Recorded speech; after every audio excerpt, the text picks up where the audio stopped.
The Talkative Parrot's Big Lesson.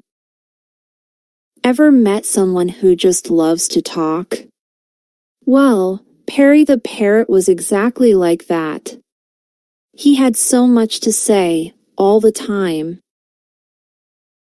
Perry talked during games, during meals, and even when his friends were trying to nap.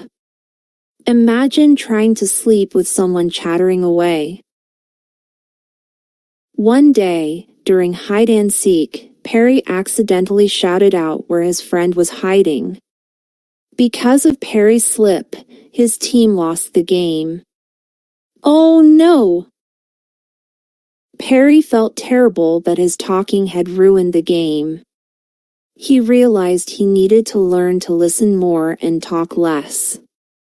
It was a tough lesson. Perry started practicing listening to his friends. He waited for the right moment to speak and thought before he squawked. Soon, everyone loved playing with Perry again. He was still a little chatty, but now he knew when to listen and when to talk. What a great friend!